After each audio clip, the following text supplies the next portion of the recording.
pertama adalah kebijakan otonomi dan desentralisasi pendidikan.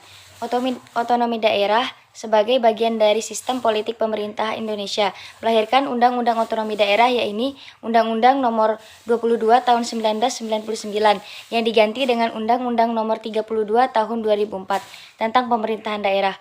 Undang-undang ini telah membawa perubahan dalam tatanan pemerintahan, terutama dengan diserahkannya sejumlah wewenang kepada daerah yang semulanya menjadi urusan pemerintah pusat. Jika ditinjau dari penyelenggaraan otonomi daerah dalam dunia pendidikan, membawa implikasi terhadap desentralisasi pendidikan serta pendidikan berbasis masyarakat.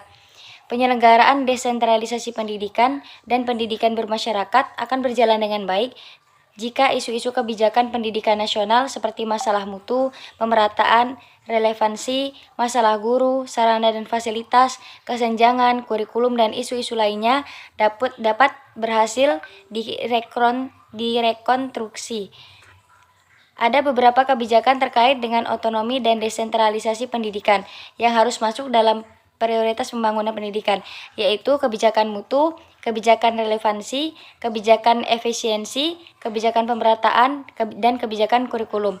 Adapun kebijakan yang terkait dengan pemerataan pendidikan dalam rangka desentralisasi pendidikan dan pendidikan bermasyarakat diantara lain, yang pertama, peningkatan pemerataan pendidikan dasar, yang kedua, peningkatan angka partisipasi murni, yang ketiga, peningkatan siswa putus sekolah, yang keempat, pemenuhan kebutuhan sarana prasarana, yang kelima, penerapan kebutuhan berkeadilan, yang keenam, alokasi dan distribusi anggaran pendidikan yang harus menjunjung tinggi asas keadilan.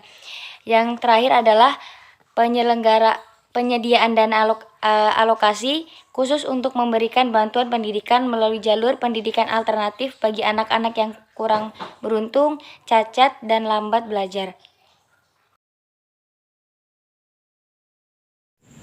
Menciptakan pendidikan berbasis potensi daerah lokal. Desentralisasi pendidikan yang secara konseptual sangat baik untuk meningkatkan efisiensi manajemen pendidikan, peningkatan pemerataan layanan pendidikan, dan peningkatan mutu pendidikan tentunya harus benar-benar dapat dilaksanakan dengan baik, sehingga harapan ideal dari penerapan desentralisasi pendidikan tersebut dapat tercapai. Untuk menunjang keberhasilan pelaksanaan desentralisasi pendidikan di Indonesia, perlu ada berbagai upaya yang sinergis antara lain sebagai berikut. 1. Sosialisasi secara berkelanjutan akan pentingnya pendidikan. Desentralisasi pendidikan akan dapat berjalan baik ketika masyarakat menyadari betul akan arti penting sebuah pendidikan. Yang kedua, kerjasama yang sinergis dalam pengembangan pendidikan. Yang ketiga, peningkatan kualitas sumber daya manusia. 4. Peningkatan komitmen pengambil kebijakan terhadap pembangunan pendidikan. Potensi lokal, yakni gambaran tentang kearifan tradisi masyarakat dalam potensi lokal, yaitu sumber daya alam dan sosial secara bijaksana untuk menjamin keseimbangan lingkungan hidupnya. Hal ini mengandung makna bahwa masyarakat dituntut memiliki kemampuan dalam hal mendayagunakan sumber daya lokal yang tersedia. Pemetaan potensi lokal dalam integrasinya dalam pembelajaran diharapkan tergambar jelas pembelajaran yang mengintegrasikan potensi lokal sehingga meaningful learning dapat tercipta. Hasil riset menunjukkan bahwa pemanfaatan potensi lokal memberi andil dalam penyelesaian masalah seperti pembangunan di masyarakat. Model-model implikasi pendidikan. 1. Model Van Meter dan Van Horn.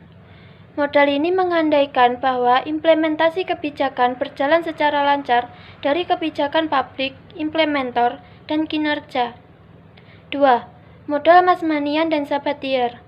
Mazmanian dan Sabatier mengklarifikasikan proses implementasi kebijakan ke dalam 3 variabel. Pertama, variabel independen. Kedua, variabel intervening. Ketiga, variabel dependen.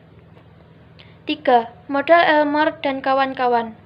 Model ini dimulai dari mengidentifikasi jaringan aktor yang terlibat dalam proses pelayanan dan menanyakan kepada mereka strategi, tujuan, aktivitas, dan kontak-kontak yang mereka miliki.